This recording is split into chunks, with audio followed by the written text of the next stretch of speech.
Going live here, there, and everywhere. Live on Facebook, uploaded a little bit later on YouTube.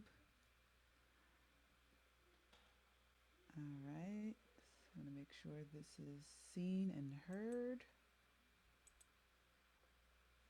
for all who want to see and hear. All right, looks like we're live. So let's jump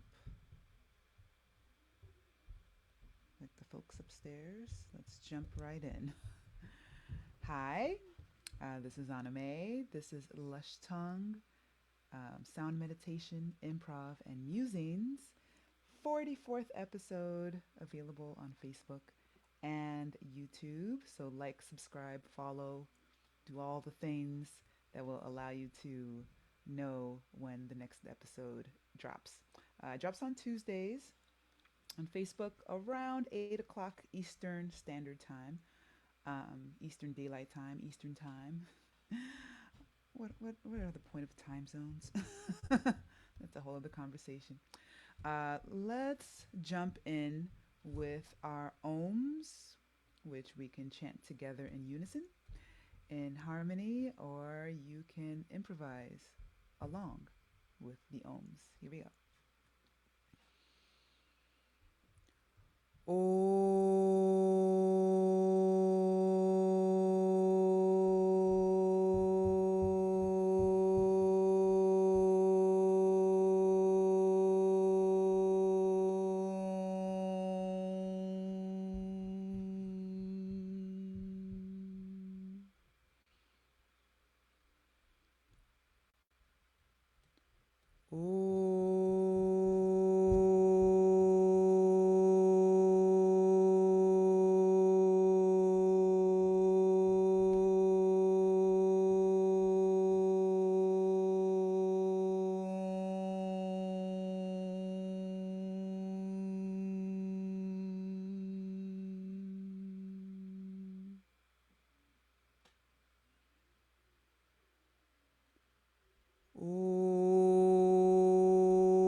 All right. So, first, I want to get into the big leap. So, for those not in the know, I have a women's book club here on Facebook called Soul Insights, self development book club. And our current book is The Big Leap, which is all about moving through self limiting beliefs to live a more expanded life. And a major theme that I'm seeing in this book is purpose. And so I was thinking a lot about purpose. Purpose also came up in um, a money empowerment group that I'm in. And it had me thinking about how there's so many definitions of what purpose is. Like a lot of us, a lot of humans relate purpose to a calling, a livelihood, a career, a vocation, the thing that we do to exchange value on the planet. That's a very common definition. There are also a lot of people who relate to the concept of purpose as um, the way that you relate to the world. Like I think of the song "Don't Worry, Be Happy." um, some people could say that your purpose could be something as simple as being a genuinely happy person going through life on this planet, and that's reason enough for being joy, and joy alone. For some people, purpose relates to spirituality, like having a spiritual connection to the source that created all this. So, their purpose is to know God, or however they would define God, or define the all that is that created all that is, which is a paradox. um, and then there are people who look at purpose as um, something very specific, like a specific mission. Like my purpose in life is to bring clean water to uh, the most poverty stricken countries on the planet. Um, so that's one very like single minded focus, one single minded focal point in that person's purpose. Um, another another common way of relating to purpose could be something revolutionary, like something in the kind of the global ethos of how people relate to each other. For example, ending war as we know it. That could be a very um, uh, large scale, multi generational purpose. Or to and to enrich your bloodline by keeping war going on and on and on. That's people who have that purpose as well. So it's, you know constant push and pull. But I'm really intrigued by this notion that purpose can exist through so many different lenses. And one lens in particular that comes to mind is a lens that I'm sure many of you are familiar with, and you may have even seen this graphic before that I'm about to show you, called an ikigai. Ikigai, which is a Japanese word that means a reason for being. Now, I came across some interesting information about this diagram that has been, very popular, uh, a very popular visual throughout the world of social media, throughout the world of life coaches and career counselors, and uh, because a lot of people in the Western world relate the ikigai concept of purpose to livelihood, to career, to vocation, to profession, to your way of exchanging value in the commercial sense. Like the commodity that you exchange in the world, the sacred commodity, would be a way that I would frame it. However, there is some contention that this framing of this Japanese concept is not limited in the same way, like it's sort of a misinterpretation. Some would argue. I'd call it a different sort of connecting of dots with how in the Japanese uh, conceptualization of ikigai, it's not specifically tied to the thing that you do as your job, or even in the more expansive sense as your calling in the world. It could be as simple as your daily rituals. Your reason for getting up in the morning and feeling ready to show up in the world. Um, so it doesn't necessarily have to be a grandiose or grand scale. It could be as simple as how you drink your tea, how you meditate, um, how you let go of worry and be happy. um, and I also came across some, rumor has it, that this diagram is actually not like a the ancient it's not like an ancient diagram from Japan. This was actually invented in like 2011 or popularized in 2011. And I'm sure there've been, many different iterations of this particular diagram. And you can Google for more information. I'm not going to go super in depth with the Ikigai here, but I am going to go a little more in depth in the Soul Insights book club. So be sure to join if you're a woman who's interested in self development, and I'll talk more about Ikigai and how I relate it to what we're reading about in the Big Leap. This is more of a toe dip, and in the group will be more of a deep dive. So I'm bringing up this picture to highlight one particular framing of purpose, or reason for being, um, which again can relate to livelihood. It often does in the Western world, but can also relate to um, how you choose to relate to your own sense of purpose. So there are people who might say, my purpose is simply to give and receive joy. And that person's job might be a greeter or clown, a hospital clown. Side note, I worked with hospital clowns. They are a fun bunch. And they're doing such beautiful work, like, bringing smiles to the faces of people who are going through a lot of physical and emotional suffering. Like it's really powerful work, disguised as this very silly, goofy profession.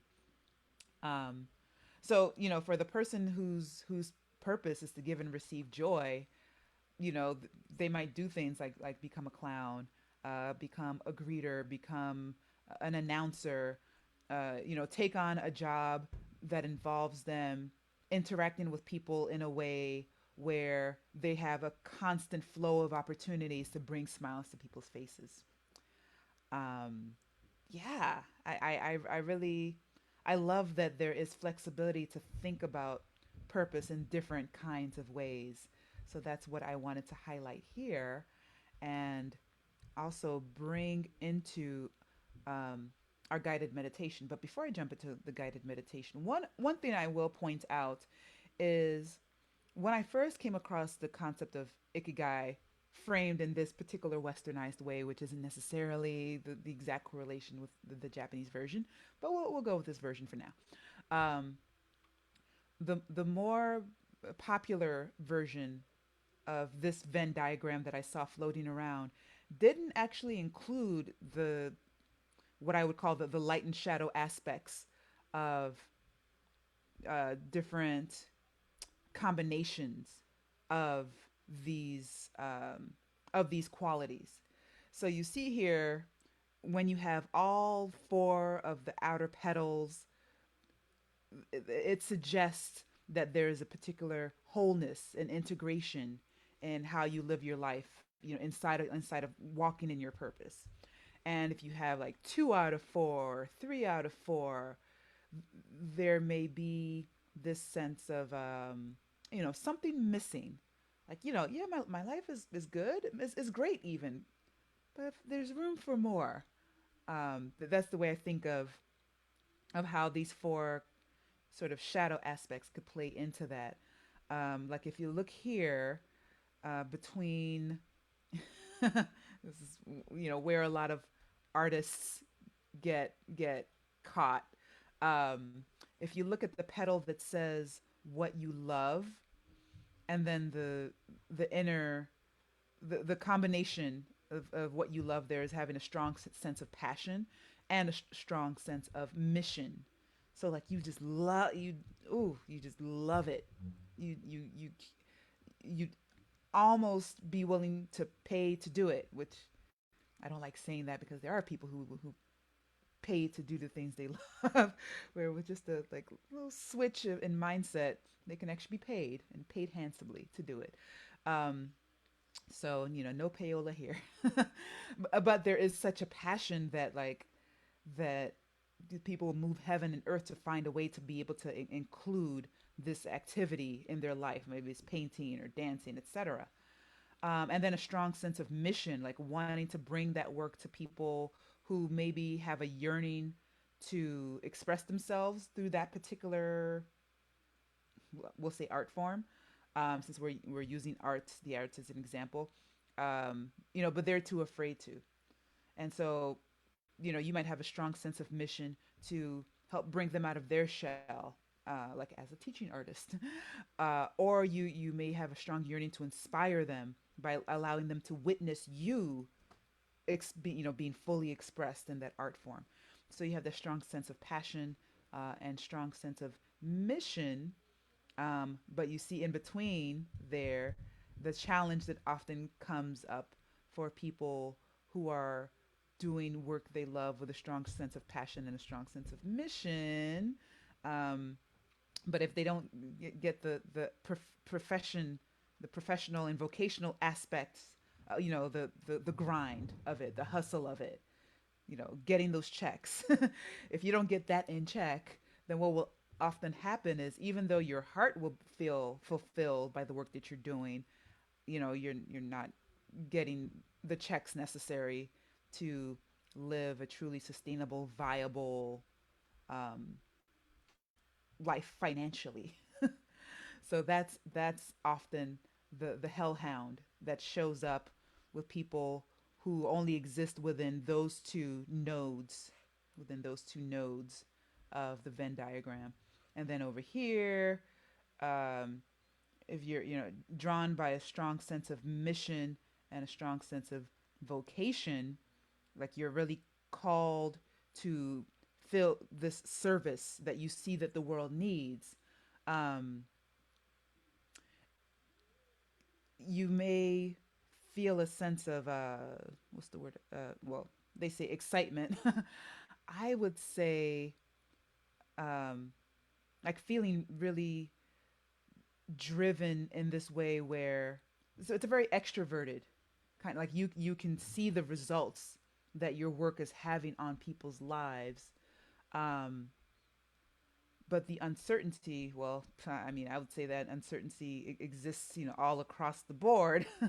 But I would say particularly for mission and vocation, um if you are doing work that is based on a vocation that can be overtaken by, robots, or it can be outsourced, then suddenly if you're someone who, like for example, was handcrafting, and you feel such a uh, sense of fulfillment when you see how much joy others get from your handcrafted items that you're selling on Etsy. And then, some big name manufacturer um, you know, takes your idea and mass produces it, and kind of renders your work obsolete, except for the few people who really value the handcrafted, who value that human touch, that individualized human touch. Um, that's how I would interpret that sense of uncertainty, and so on and so forth.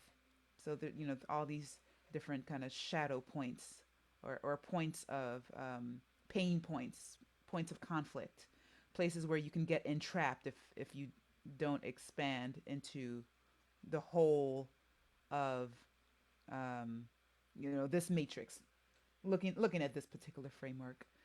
So with that in mind, and keeping in mind that this is just one framework out of many, and it's one that really speaks to me, and so it might speak to you as well. So let's take a moment and do a short meditation. Let me just check here if there's anything to address before. Okay, nope, we're good. Okay, so let's do a meditation on purpose based on this particular framework. You're free to explore all the other frameworks for purpose, but I find that This one is particularly can be particularly useful. I like that I like the way that it's comprehensive. Let's see if I can find the name of the person who was attributed to creating this particular Venn diagram. I'm not finding it, but once I find it, I'll put it in the description. All right, so that's how we'll do that. All right, so let's take a moment. I'm just leaning over here to the microphone, but I trust you'll be able to hear me from here. All right, deep breath in through your nose and exhale. Another deep breath in. You are welcome to close your eyes and exhale, or you can look into my eyes if you'd like. Another deep breath in and exhale. And I want you to just let words or images or impressions float to the surface of your mind. The first thoughts or words or images or impressions that come to mind are exactly what you need to perceive. In the moment that you perceive them, there is no right or wrong perception in this moment. Just notice what comes up as it comes up. And I will share a series of prompts, starting with what is the first word, thought, image, impression that comes up for you when I ask, what is your purpose?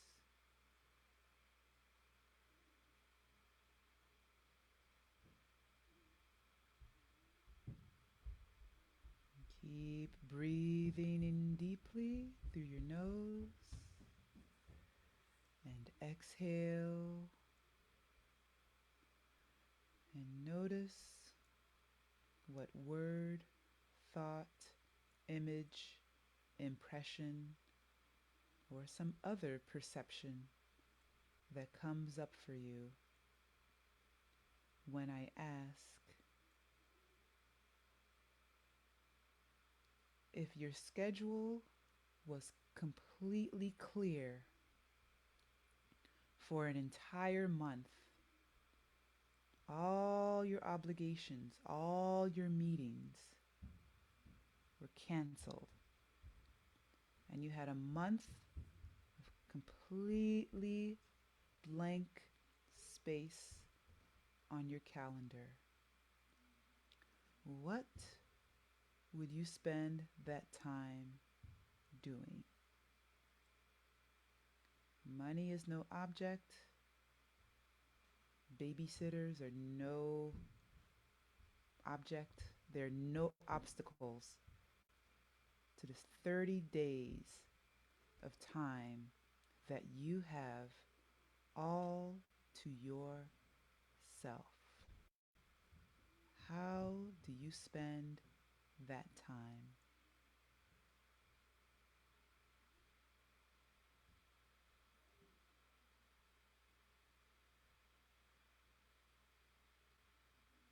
What are the words, thoughts, images, impressions, perceptions that come up for you as you envision yourself with a full month, a full 30 days of uninterrupted, free time, free space?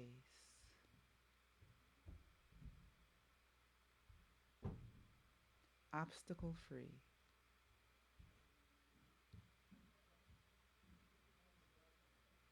Everything in your life is already handled. You just get to look at this vast ocean of space and time for 30 days. How do you spend that time?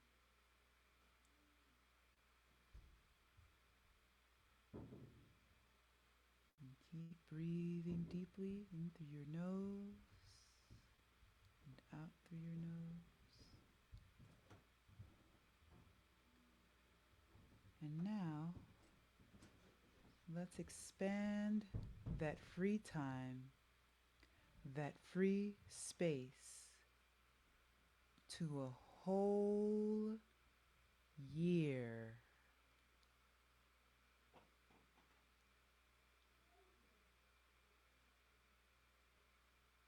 You have an entire year of free time, free space.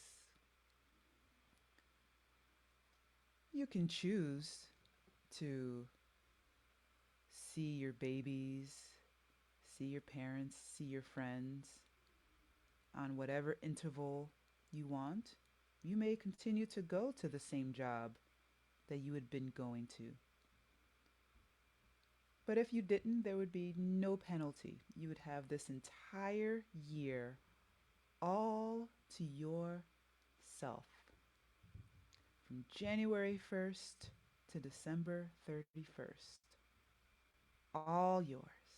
No obstacles, no obligations. How would you spend that time? Would you be doing a lot of what you're already doing? Or would you be doing something else?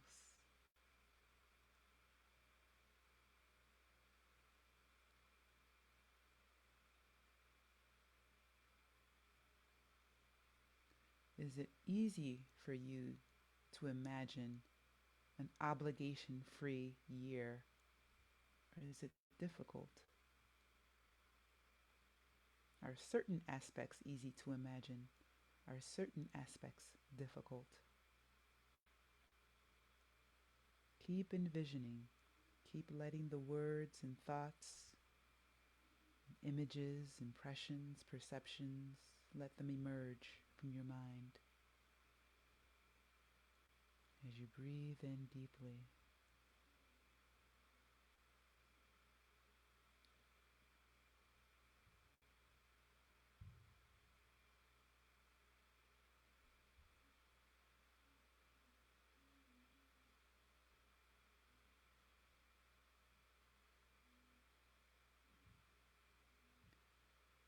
And now, let's come back to the present moment. Wiggle your toes. Breathe in through your nose.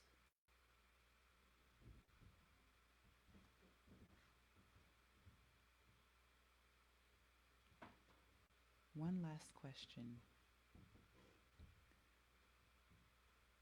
Based on what you saw in the month visualization and in the year visualization, what is one thing that you could envision yourself doing today? Whatever day this is, whether you're watching this in real time or another day, whatever day that is, that present moment, what is one thing that you could do today that would serve your purpose, that would serve whatever vision came up in your month visualization, in your year visualization? What is one thing?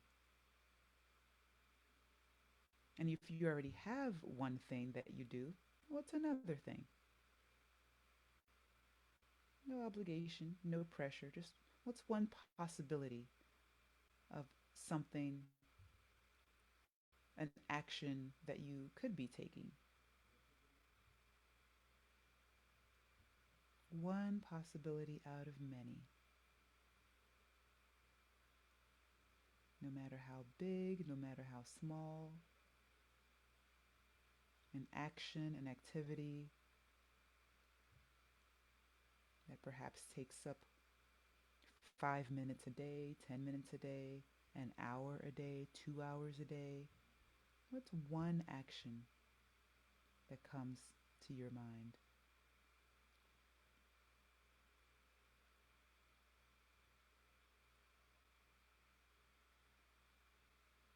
Breathe in through your nose, breathe out,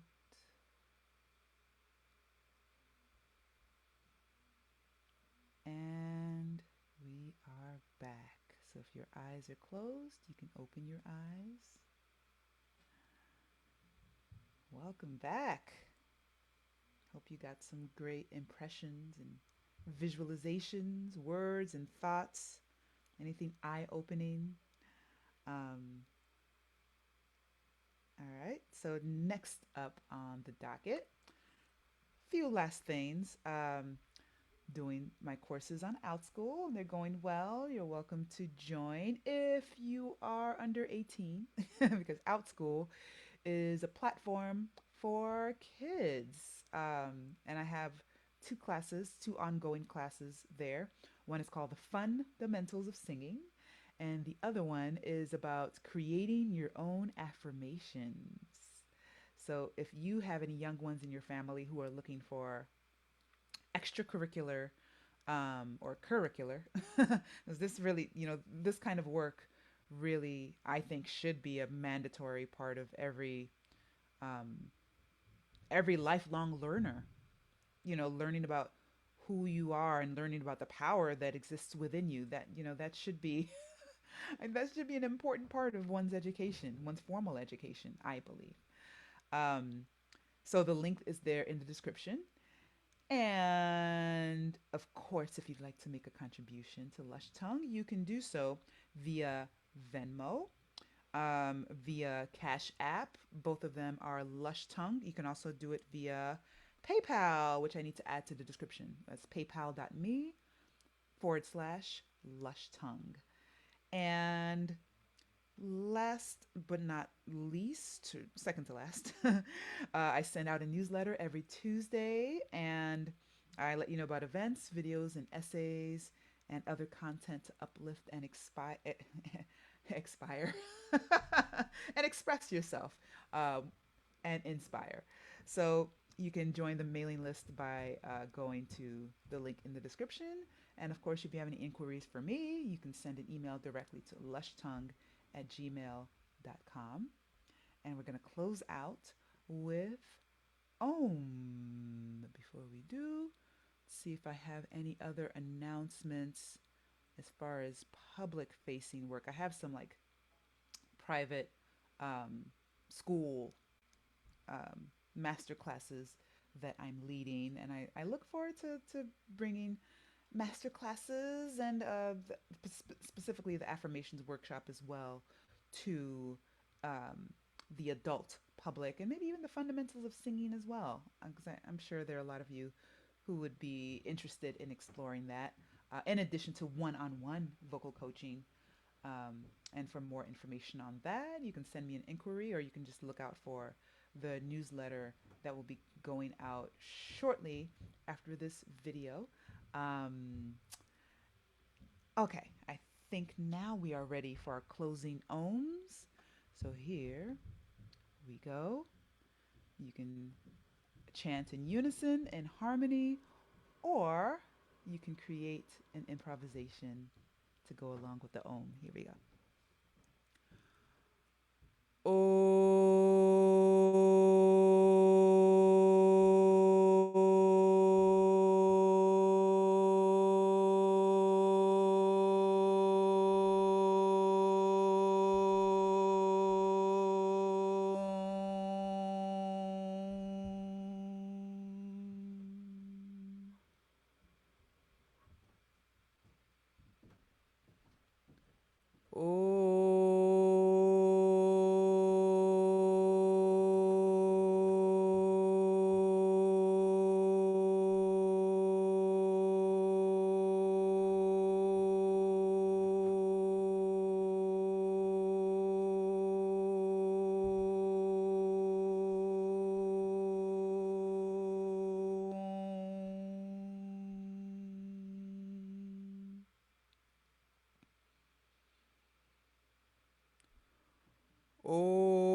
All right. So, with that, we're going to close on out. Let me just do one last check.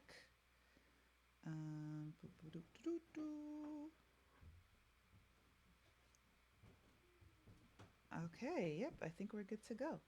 All right, so until next week, have a lush, soulful week. Till next time. Bye.